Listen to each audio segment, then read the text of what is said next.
Tête à tête, directeur général des impôts et chef de centre d'impôts synthétiques nouvellement affectés dans la ville-province de Kinshasa, le respect de la vision, des objectifs à atteindre et les devoirs d'un agent public de l'État étaient à l'ordre du jour. Formation continue. Les cadres et agents de la DGRAD ne seront plus en reste. Ils ont été formés sur les procédures simplifiées de recouvrement de créances et de voies d'exécution conformément aux normes OHADA. C'était du 13 au 15 février 2018 au centre évangélique Parole du Salut, non loin de la clinique Ngalema.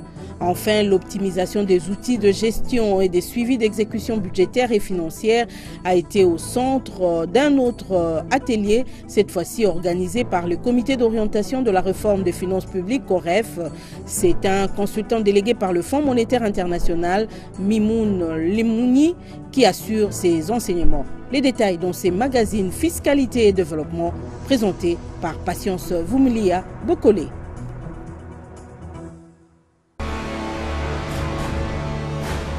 Agence Galaxy Media, la passion de développer la RDC.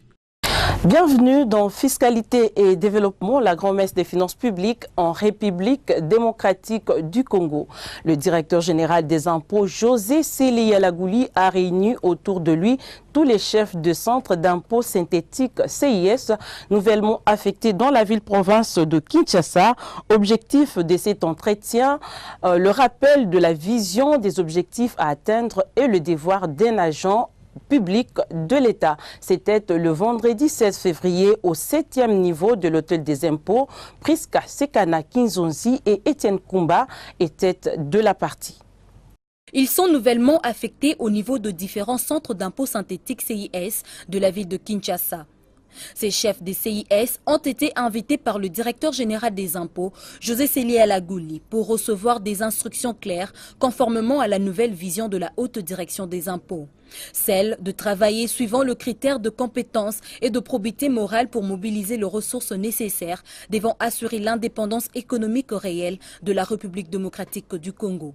La haute direction vient d'opérer ce qu'on a appelé des mises en place au niveau de services de la direction urbaine des impôts de Kinshasa. Et donc, il était tout à fait normal que nous puissions exhorter les nouveaux responsables à respecter les instructions du gouvernement en ce qui concerne la mobilisation des recettes, mais ne peut mobiliser les recettes que le personnel. Donc, il fallait leur parler pour mobiliser le personnel, bien gérer les relations que nous avons avec les contribuables, encadrées par les textes de loi qui fondent les impôts et les procédures fiscales, pour améliorer ce niveau de recettes. Et je pense que ça devrait donner des résultats au regard de ce que j'ai déjà vu un peu pour le mois de janvier et des orientations que nous leur avons données. Ces chefs des centres nouvellement affectés et qui ont gagné la confiance du patron des impôts doivent travailler durement pour atteindre le bon résultat dans un contexte socio-économique difficile en RDC, caractérisé surtout par l'incivisme fiscal. Pour eux, cette rencontre avec le numéro 1 de la DGI leur a permis de comprendre la nouvelle vision stratégique impulsée par le comité Séliyalagouli.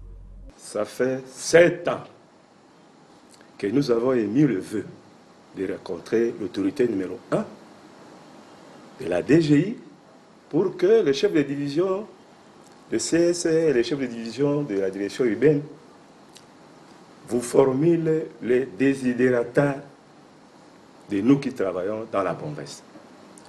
Mais, curieusement, sans qu'on le formule, vous avez eu le temps de nous inviter personnellement. Et c'est ce qui nous a flatté. Les deux, les quelques desiderata, les frustrations, vous avez déjà commencé à les exécuter. Pour nous, c'est un honneur, un encouragement. Il est impérieux de préciser que le centre d'impôt synthétique gère les contribuables de petite taille dont le chiffre d'affaires est inférieur à 80 millions de francs congolais.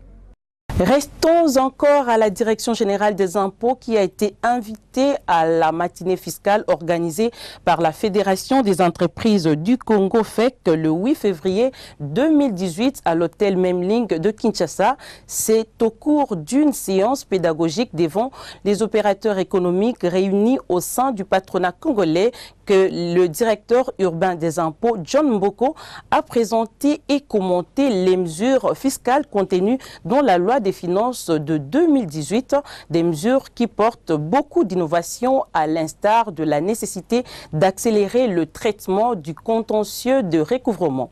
Le reportage est signé Philo Cholé Bapeke et Fanfan Makitou Doma. La haute direction des impôts s'active déjà à une mobilisation accrue de recettes fiscales. C'est le sens même de cette rencontre qui a réuni les régies financières, à savoir la Direction générale des impôts, DGI, la Direction générale des douanes et accises, DGDA, la Direction générale de recettes administratives, judiciaires, domaniales et de participation des GERAD à une matinée fiscale. Cette rencontre vise, entre autres, à communiquer à leurs partenaires, les opérateurs économiques réunis au sein de la Fédération des entreprises du Congo, les modifications majeures apportées à la législation fiscale, répondre aux préoccupations des opérateurs économiques et aussi prévenir les litiges entre les contribuables et l'administration des impôts. Des mesures qui apportent beaucoup d'innovation à l'instar de la nécessité d'accélérer les traitements du contentieux des recouvrements. Dans son mot, l'administrateur délégué de la Fédération des entreprises du Congo s'est félicité de la tenue de cette rencontre avant de relever l'importance de ces assises dans l'amélioration du climat des affaires en RDC. Votre présence, il faut le souligner, témoigne des bons rapports de collaboration que la Fédération des entreprises du Congo entretient avec chacune de vos institutions. La FEC vous exprime toute sa sympathie et sa gratitude pour ce partenariat qu'elle tient à développer et à consolider davantage. Pour sa part, le directeur urbain des impôts, John Mboko, représentant du directeur général empêché, a souligné que les soucis majeurs de la direction générale des impôts est de sensibiliser et vulgariser auprès des opérateurs économiques les innovations majeures apportées par la loi afin de relancer le secteur économique congolais. Le premier souci de la DGI était de pouvoir adapter la législation nationale par rapport à la fiscalité internationale sur la question ou la notion d'établissement fixe ou permanent. Toujours en ce qui concerne la notion d'établissement fixe ou permanent, des améliorations ont été apportées dans le sens de l'élargissement de cette notion aux entreprises étrangères qui fournissent des prestations en République démocratique du Congo par l'intermédiaire d'employés ou autres personnels engagés par une entreprise à cette fin. Mais à quelles conditions doit-on imposer le revenu réalisé par cet établissement fixe ou permanent? C'est lorsque ces activités sont exercées pour une période ou des périodes représentant un total de plus de 6 mois dans les limites d'une période quelconque de 12 mois. Une autre extension, c'est en rapport avec toute personne autre qu'un agent jouissant d'un statut indépendant lorsque cette personne agit pour le compte d'une entreprise étrangère. La loi précise les conditions pour asseoir l'impôt dans ces conditions-là. Cette personne doit disposer en République démocratique du Congo des pouvoirs de conclure habituellement des contrats au nom de cette entreprise ou, en l'absence de ces pouvoirs, conserver habituellement un stock de marchandises sur lesquelles elle prélève régulièrement des marchandises aux fins des livraisons pour le compte de l'entreprise étrangère. Les échanges entre les participants et la haute hiérarchie de la Direction générale des impôts ont tourné, entre autres, sur les mesures d'application afin de leur permettre de se conformer à la loi et ainsi harmoniser leur point de vue. Le directeur urbain des impôts a rappelé aux opérateurs économiques à s'acquitter de leurs obligations fiscales dans les délais pour donner à l'État les moyens de sa politique et éviter les pénalités. La Fédération des entreprises du Congo, FEC, s'engage à multiplier d'autres rencontres de sensibilisation pour permettre aux contribuables de comprendre le bien fondé de cette loi. Autre invité au cours de cette matinée fiscale organisée par la FEC, la Direction générale des douanes et accises. La DGDA a été représentée par le directeur général adjoint en charge de l'administration et finances. Jean-Baptiste Nkongolo Kabila s'est penché sur les innovations contenues dans la loi des finances 2018, précisément sur les matières douanières. Il est au micro de Philo Cholé Bapeke. Les mesures relatives aux recettes de douanes et accises, l'application du tarif COMESA, l'application de nouvelles subdivisions nationales relatives aux produits miniers marchands, les modifications de certaines dispositions de l'ordonnance loi numéro 10/002 du 20 août 2010 portant code de douane. Il y a lieu de citer ici, d'une part, les mesures relatives aux recettes de douane et d'autre part, les mesures relatives aux recettes d'accises. Pour ce qui concerne les mesures relatives aux recettes de douane, les droits de douane sont perçus en application de l'ordonnance loi numéro 011/2012 du 21 septembre 2012 instituant un nouveau tarif des droits et taxes à l'importation et l'ordonnance loi numéro 012/2012 du 21 septembre 2012 instituant un nouveau tarif des droits et taxes à l'exportation. La loi des finances 2018, ayant reconduit les dispositions de la loi des finances 2017, modifiant les deux ordonnances loi précitées, a maintenu les deux innovations principales, à savoir, primo, le relèvement des taux de droits de douane à l'importation de certaines marchandises reprises à l'annexe 15 de la loi des finances, de 5 à 10% et de 10 à 20%, selon le cas, conformément aux recommandations des sessions de la commission tarifaire de 2012 à 2015, pour assurer la protection de l'industrie locale, de la métallurgie, de production d'huile brute, de ciment, d'œufs, des viandes et des papiers hygiéniques. Secundo, l'application de nouvelles subdivisions nationales relatives aux produits miniers marchands. Nous y reviendrons plus loin en détail. Pour les mesures relatives aux recettes d'accises, les droits d'accises sont perçus en application de l'ordonnance loi numéro 007/2012 du 21 septembre 2012 portant code des accises. La loi des finances de l'exercice 2018 a reconduit les dispositions de la loi des finances 2017, comme nous l'avons dit, modifiant l'ordonnance loi portant code des accises, notamment en ce qui concerne les cigarettes des sous-positions 2402-2010 et 2402-2020, la télécommunication et les produits pétroliers. Pour les cigarettes, conformément à l'article 6 de la loi des finances 2018, reconduisant l'article 10 de la loi des finances 2017, les droits d'accise ainsi que le droit d'accise spéciale sur les cigarettes produites localement ou importées des positions tarifaires 24.2.10, enfin 20.10 et 24.2.2020 sont perçus à la production locale, conformément aux dispositions de l'ordonnance loi numéro 007/2012 du 21 septembre 2012 portant code des accises et à l'importation conformément aux dispositions de l'ordonnance loi numéro 10/002 du 20 août 2010 portant code des douanes et de l'ordonnance 007/2012 du 21 septembre 2012 portant code des accises. Le taux applicable est celui fixé à l'annexe de l'ordonnance loi numéro 007/2012 du 21 septembre 2012 portant code des accises.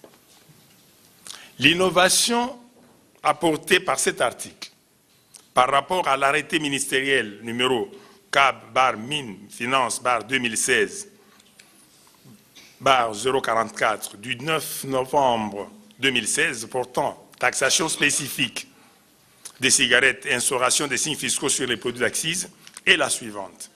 Contrairement à l'arrêté précité, qui a consacré une taxation spécifique calculée sur base du taux ad valorem appliqué à la valeur du produit, et ce, au regard de chaque marque de cigarette, l'article 6 de la loi des finances 2018 consacre la taxation ad valorem des cigarettes, suivant les taux prévus par le Code des accises, à savoir à l'importation, droit d'accise 40% de la valeur en douane des produits d'accise, majoré des droits de douane, donc à l'article 38, droit d'accise spécial 20% de la valeur en douane, majoré des droits de douane, article 36.2.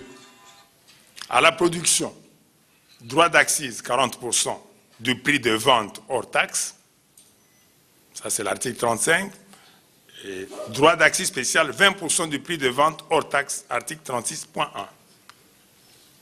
Dernière intervenante dans cette matinée fiscale, c'est la DGRAD, représentée par le coordonnateur du secrétariat du directeur général, Ochoudi, qui a évoqué les innovations apportées par la loi des finances 2018 en ce qui concerne les recettes non fiscales de l'État.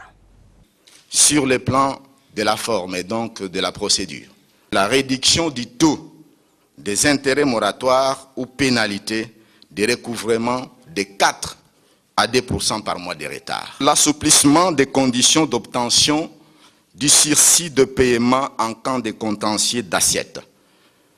Nous sommes allés du paiement d'au moins 10% du montant total mis à charge de la CGT.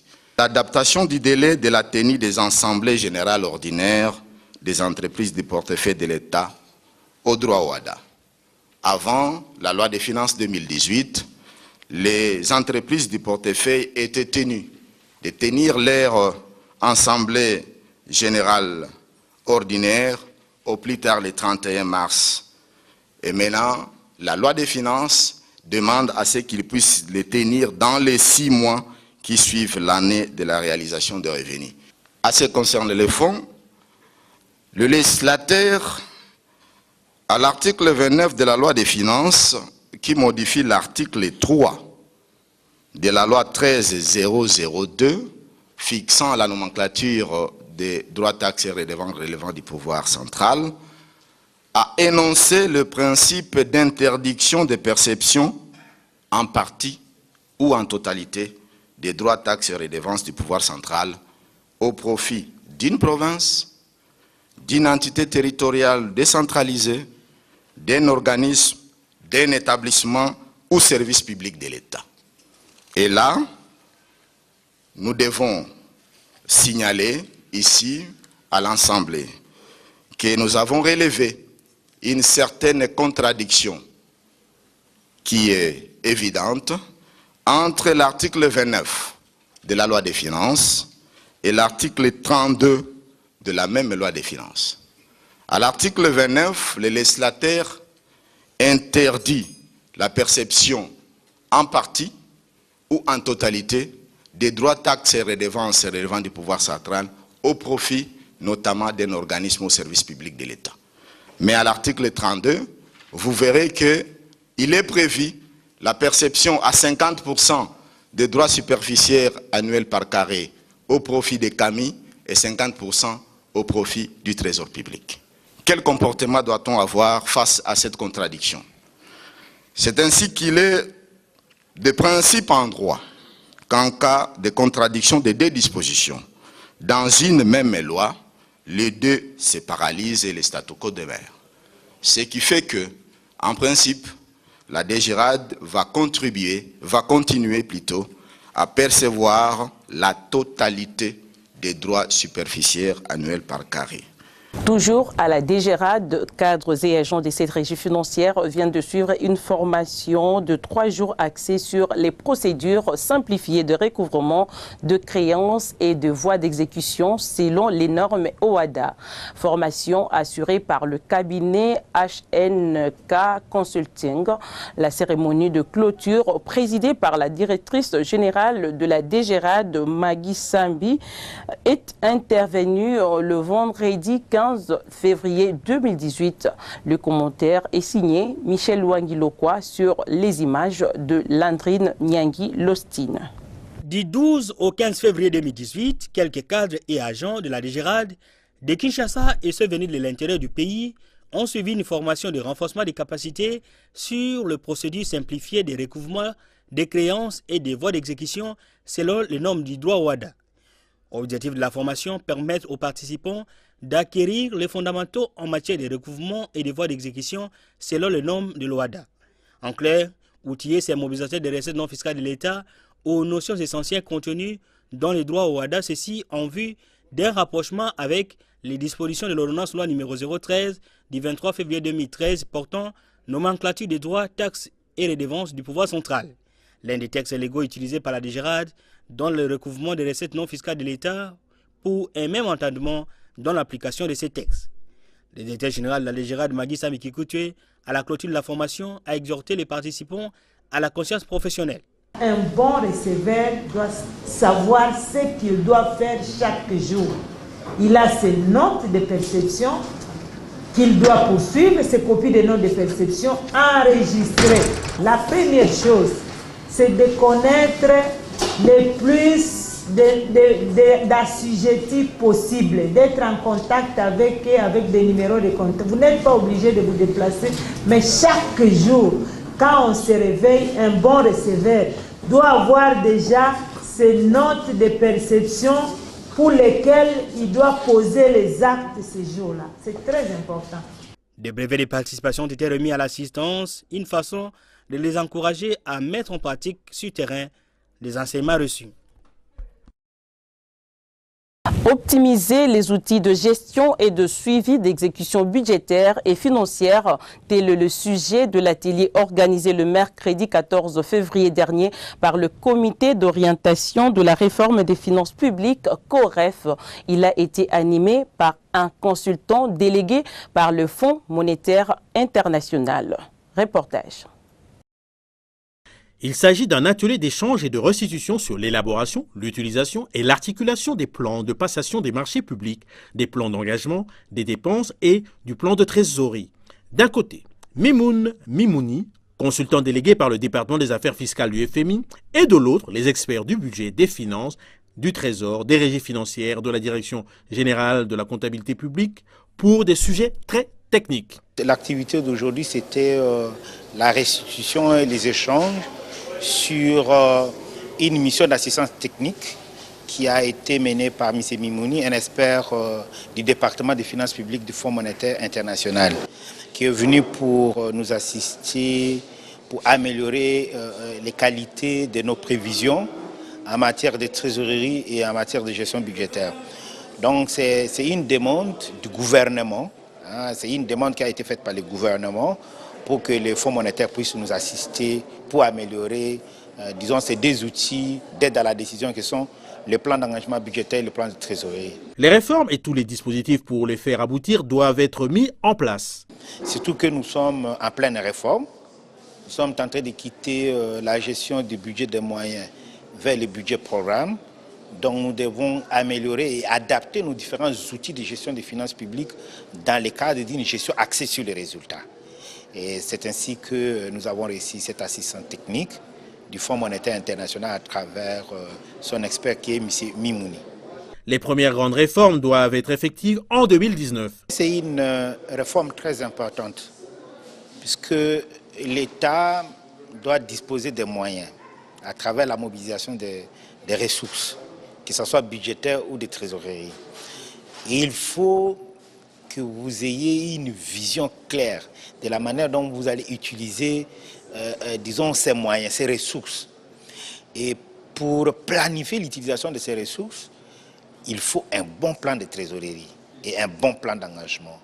Et un bon plan de trésorerie, un bon plan d'engagement va aider aussi à une gestion rationnelle du budget. Cette activité est organisée par le Comité d'orientation de la réforme des finances publiques, COREF, dans le cadre de son projet Profit Congo.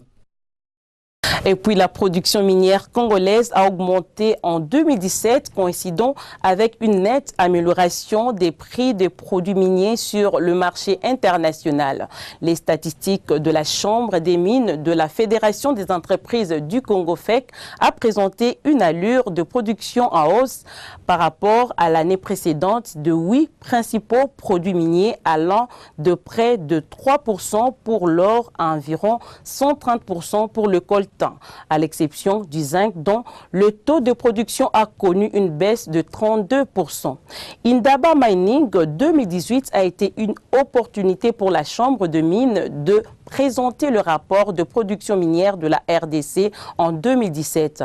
Albert Yuma, président national de la Fédération des entreprises du Congo et président du conseil d'administration de la GECAMINE, a eu une longue intervention à Indaba Mining en Afrique du Sud. Sur une période de production comprise entre 2004 et 2009, le manque à gagner de l'État et de la GECAMINE se chiffre en milliards de dollars. Ce chiffre en milliards de dollars, ce sont ces milliards de dollars qui manquent à notre pays pour pouvoir engager une dynamique de développement. Ce sont ces milliards de dollars qui manquent à notre pays pour engager une dynamique de développement. Nous appelons donc à une remise à plat de tous nos partenariats passés, afin de leur permettre de réaliser le seul objectif pour lequel ils ont été signés, dégager des bénéfices pour l'État et la GECAMINE. C'était ça l'objectif au moment où on avait signé ces partenariats. Cela d'ailleurs nous avait été promis par les organismes multinationaux qui nous avaient conseillé le Code minier de 2002. Ils nous avaient tous promis ça. Vous, État congolais GECAMINE, vous n'avez pas les moyens de développer vos mines, vous n'avez pas les compétences de développer nos mines, laissez-les à des partenaires étrangers, vous aurez impôts et des dividendes, et le bonheur et le lait couleront en République démocratique du Congo. Il n'y a ni bonheur ni lait qui coule en République démocratique du Congo. Aujourd'hui, ce n'est donc clairement pas le cas, et nous sommes dans un marché de dupes. Nous sommes dans un marché de dupes. Nous avons payé très cher des pertes sèches et irrécupérables de minerais, un outil industriel qui ne nous rapporte pas. Nous sommes donc fondés à repenser les termes de ces partenariats qui ne correspondent pas à ce pourquoi ils avaient été signés. Il y a clairement une erreur dans la gestion qui devrait nous interpeller. Nos partenaires devraient être au moins autant que nous insatisfaits de cette absence de bénéfices. Mais le simple fait que ce ne soit pas le cas est étrange. Eux, ils se satisfont de ça. C'est très étrange. Parce que je me pose la question. Quels intérêts ils auraient à continuer à produire des minerais qui ne leur rapportent rien, aucun dividende, et quel intérêt ils auraient à creuser des dettes qu'ils s'empressent par ailleurs de financer.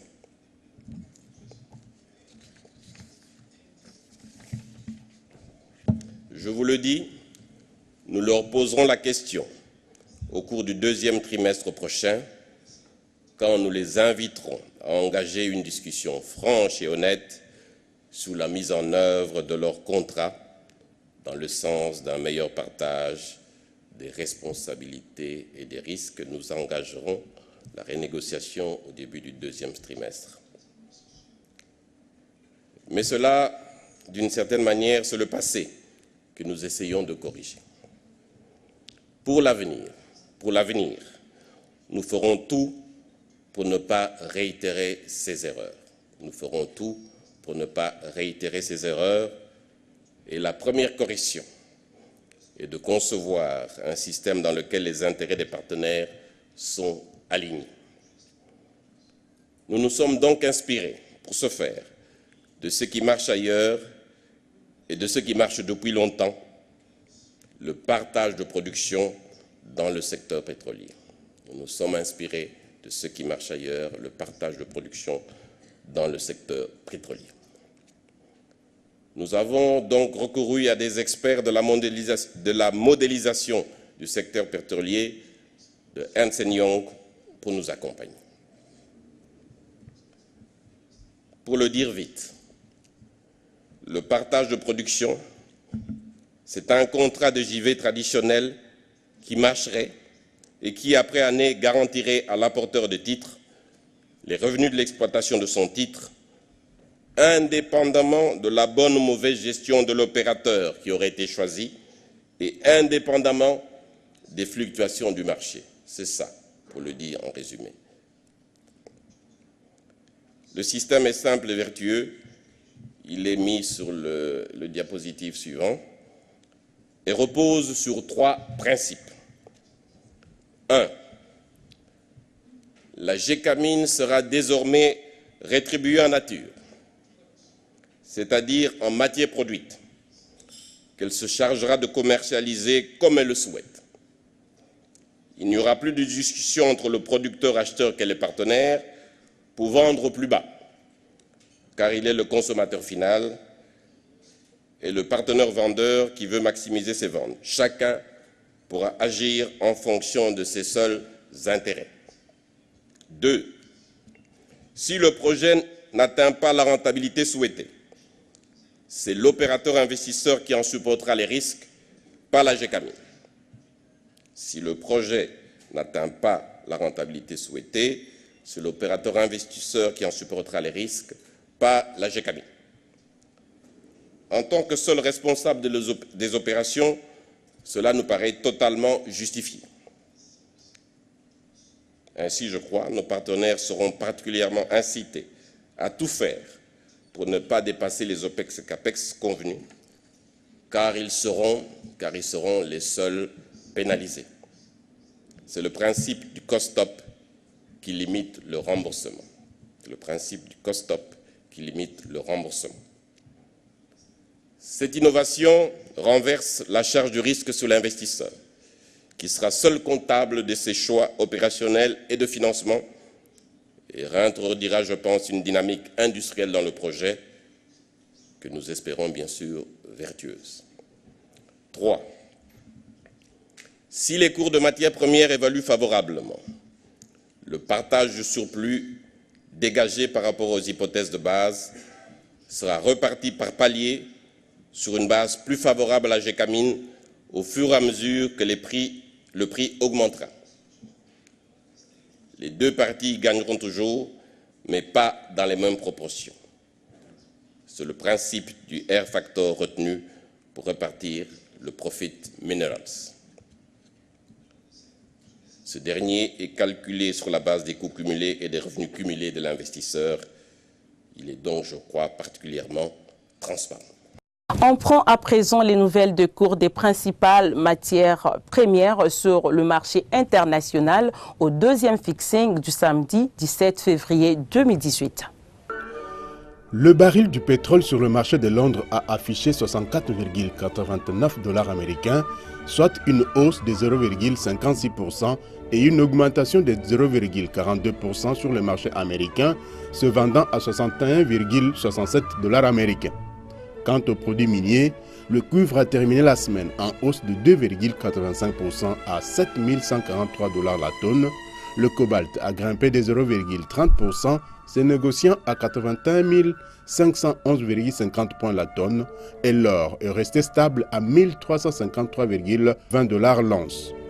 S'agissant des produits céréaliers, la tonne du maïs a coûté 368 $ américains, soit une hausse de 0,07%, celle du riz 12,04 $ chutant de 1,71% et celle du blé 458 $ américains, soit une hausse de 0,49%. Mis en circulation à l'époque coloniale, le baliseur Mongala reprend du service. Cela a été rendu possible grâce au projet de transport multimodal financé par la Banque mondiale. Découvrez le baliseur Mongala sur ces images de la cellule de communication du PTM. Mis en service durant l'époque coloniale, le baliseur Mongala connaît une nouvelle vie. Sa navigation sur le fleuve est empreinte d'une certaine majesté, à l'image de cette mer intérieure. Pourtant, le baliseur Mongala vient de loin, comme le montrent les travaux de sa réhabilitation. Mais quand il est remis à flot, c'est la joie et la satisfaction.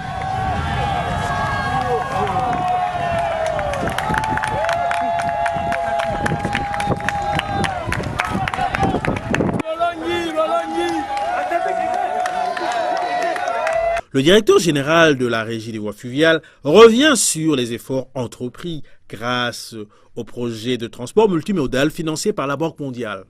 Et commun accord avec la CPTM, qui nous assiste bien entendu, qui nous appuie, nous sommes arrivés à faire un plaidoyer. C'est celui d'aller plus loin. C'est-à-dire, au lieu de se limiter au niveau de l'infrastructure, il fallait également aller jusqu'à la superstructure. C'est-à-dire réhabilitation complète, les cabines, l'ensemble du baliseur. C'est ce qui venait d'être fait. Le coordonnateur du projet de transport multimodal, Lazare Dakaudino, n'est pas en reste. Ce baliseur ici avait un caractère spécial puisqu'il sait faire tous les travaux d'aménagement des voies navigables, les balisages, les désmagages, etc. Donc il fallait bien que cet équipement soit réhabilité pour permettre donc à la régie des voies fluviales d'aller sur les rivières, comme le directeur technique le disait, où il y a la forêt, où souvent les voies de navigation sont bloquées par des troncs d'arbres qui tombent sur les voies navigables. Ainsi comme l'Union européenne a financé la grande voie du fleuve de Kinshasa à Kisangani et puis à Ilebo, et que nous, on devait s'occuper des autres rivières, il fallait donc cette unité pour pouvoir aller dégager les voies de navigation sur ces autres rivières affluentes du fleuve Congo. Le fleuve, ses affluents et les autres cours d'eau en RDC sont des véritables autoroutes de transport aquatique, à condition que la navigation y soit aisée grâce aux balises, aux bouées posées et aux arbres et autres obstacles retirés par le bras du baliseur Mongala.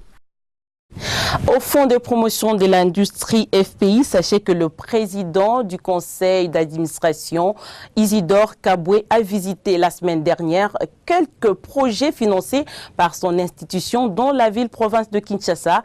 Question d'évaluer la santé de ces entreprises qui ont bénéficié des fonds publics dans l'objectif de concrétiser leurs projets industriels.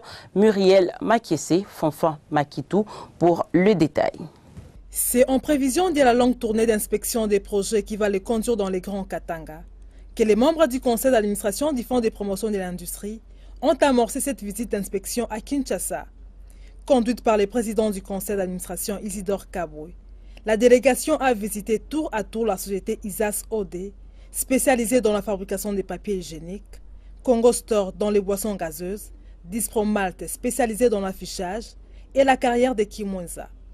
L'occasion était pour Isidore Kaboué de s'imprégner des réalités des terrains et des difficultés rencontrées par les promoteurs des projets industriels, mais aussi de les sensibiliser au respect des engagements pris dans les remboursements des prêts contractés. Ce qui permettra au FPI de poursuivre son action de soutien à l'industrie locale et ainsi favoriser la création d'une classe moyenne congolaise et de nouvelles unités de production. Il convient de noter que toutes ces actions rentrent dans le cadre de la nouvelle vision stratégique pour un nouveau fonds de promotion de l'industrie. Les PCA Isidore Kaboué et tous les membres du conseil d'administration ont bouclé leur visite par les biens immobiliers acquis dans la ville de Kinshasa. L'application de la démarche scientifique aux travaux de recherche en sciences économiques a été au centre de la conférence débat animée ce samedi 17 février à l'université de Kinshasa par le professeur Ngonga. De quoi a-t-il été question? La réponse dans ce reportage de Jean-Louis Miaswekama sur les images d'Étienne Koumba et de Fanfan Makitou Doma. Le local 1 de la faculté des sciences économiques et gestion grouille de jeunes étudiants enthousiastes poursuivent le professeur Vincent Ngonga Nzinga. Il leur parle de l'application de la démarche scientifique aux travaux de recherche en sciences économiques. L'orateur du jour explique le choix de son sujet. J'ai relevé que la recherche scientifique mourait de sa propre mort dans notre pays. Et je crois, moi j'ai situé la cause principale au niveau de la non-connaissance de la démarche scientifique. C'est pourquoi je me suis dit qu'il faudrait partir aux sources d'une science pour permettre à ce que les jeunes chercheurs soient armés de matériaux qui leur permettraient maintenant de mener des travaux de recherche scientifique. il n'y a pas de recherche scientifique sans démarche scientifique. La démarche scientifique, c'est cette façon standardisée de concevoir la recherche et de résoudre les problèmes. Ce thème est au cœur de la place de l'université dans la société. L'université, en réalité, l'université a pour fonction principale la recherche scientifique. Et la recherche scientifique, c'est elle qui développe la société, c'est elle qui transforme la société. C'est elle, à travers les inventions, les découvertes qu'elle amène à promouvoir, permet à ce qu'il y ait des grandes avancées dans le monde. Cette fonction principale est devenue de plus en plus une fonction secondaire. Il fallait aussi rappeler cela que ce qui fait l'université, c'est d'abord la recherche scientifique. La recherche, plus d'un le pense, est d'abord une question de moyens. Pas du tout, rétorque le professeur d'économie. La recherche demande peut-être des moyens. Et non, demande peut-être du temps. Mais les moyens, je ne pense pas. J'ai donné l'exemple de Karl Marx. Karl Marx, c'était un démuni. Mais il a produit le Capital. Cette œuvre qui est restée jusqu'aujourd'hui l'une des œuvres les plus lues au monde. Pour faire la recherche, il faut d'abord vous doter d'une volonté et de vous imposer des sacrifices. La recherche qui façonne le savant n'est pas une question d'âge, rappelle Vincent Ngonga-Nzinga. Il n'y a pas d'âge. Il n'y a pas d'âge. J'ai donné l'exemple du professeur Mankoui des États-Unis qui a écrit Macroéconomie. Il y a plusieurs tomes. On est maintenant à la 9e édition, si je ne m'abuse, mais qui est devenu professeur ordinaire, il n'avait qu'une trentaine d'années. L'UNIKIN n'est pas classée en Afrique parmi les meilleures universités du continent. Elle pourrait le redevenir dans le futur grâce aux jeunes étudiants pépinières pour des savants de demain. Il est resté quand même l'espoir de réhabiliter cette recherche. Et la réhabilité passe bien sûr par nous les enseignants, mais aussi par les étudiants qu'il faudrait coacher, qu'il faudrait toujours accompagner. Il faut donc à l'université revenir à ses fondamentaux, la recherche de la vérité coûte que coûte dans chacun de ces domaines, quoi qu'il en coûte. Pour cela, il faut une remise en question permanente qui met à mal tout conservatisme et évite d'enfermer l'acquisition du savoir dans des procédures stériles.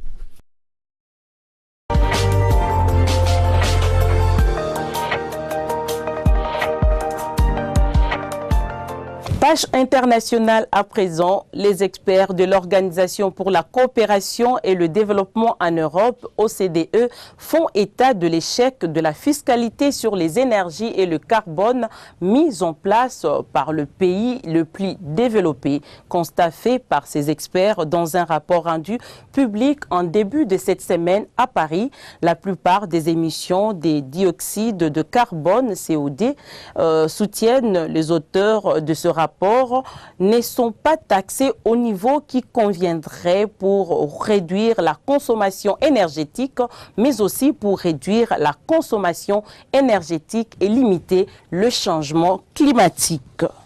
Une bonne centaine de grandes villes du monde risquent de subir des sévères pénuries d'eau d'ici 2050. Selon une étude publiée sur le site de la revue Nature, affirment nos confrères de Eco.fr. L'étude a été menée par des experts de l'université allemande de Kassel. D'après la source, sur 416 de 482 villes de l'échantillon étudié, 27% ne seront plus en mesure de s'approvisionner en eau. Environ 233 millions de personnes risquent donc de manquer de l'eau d'ici 2050, soutient l'étude des experts de l'université de Kassel en Allemagne. L'urbanisation et le réchauffement climatique figurent parmi les causes de l'aggravation du déficit en ressources en eau dans les grandes métropoles du monde, estiment les auteurs de l'étude. Température économique à présent, quelles sont les tendances des prix de denrées alimentaires de grande consommation sur les principaux marchés de Kinshasa au samedi 17 février 2018? La réponse dans cet élément de Philo Cholet Bapeke. La dépréciation du franc congolais face au dollar américain continue d'influencer la hausse des prix des denrées alimentaires de grande consommation sur les principaux grands marchés de Kinshasa.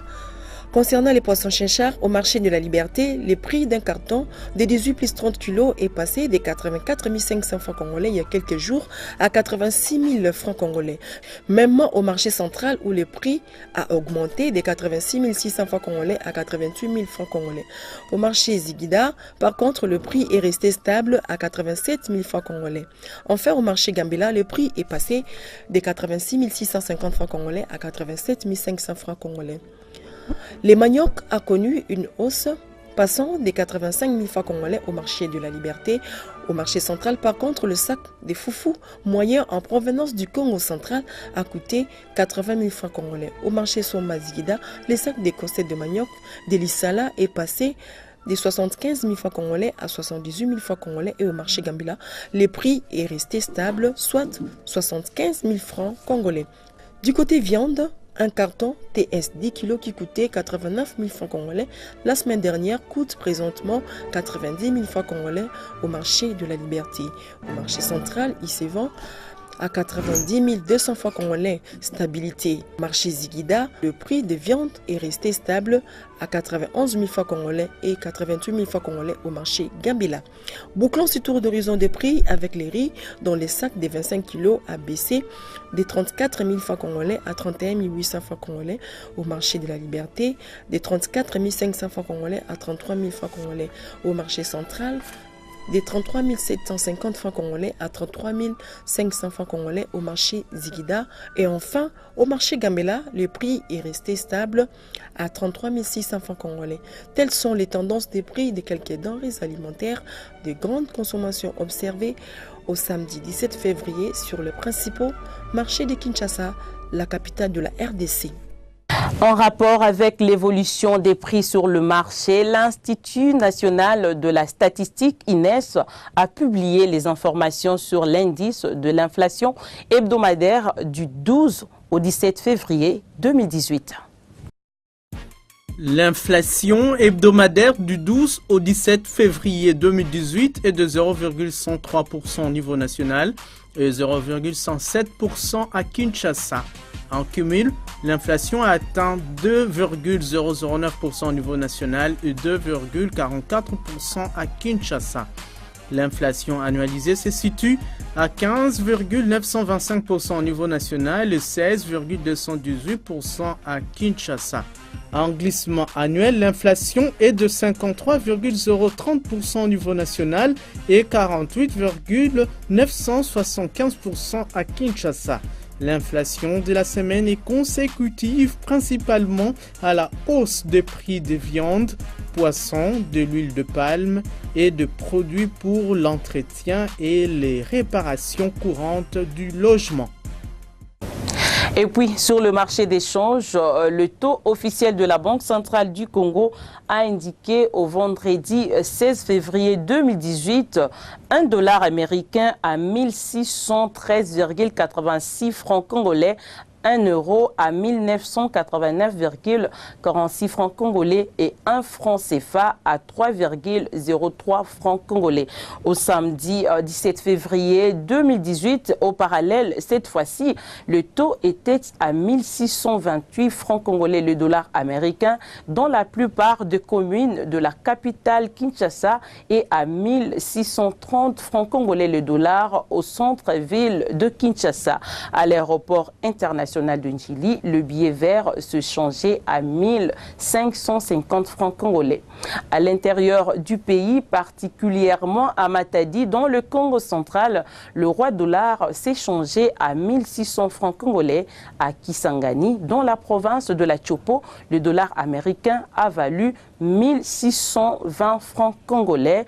1620 francs congolais dans la province du Kasaï central, précisément dans la ville de Kananga. À Lubumbashi, dans la province du Haut-Katanga, le billet vert s'est changé à 1625 francs congolais, 1630 francs congolais à Kindu, dans la province du Maniema. Le pic du taux de change à l'intérieur du pays a été observé à Goma, dans le nord Kivu et dans le sud Kivu, à Bukavu, où le billet vert s'est négocié à 1632 francs congolais.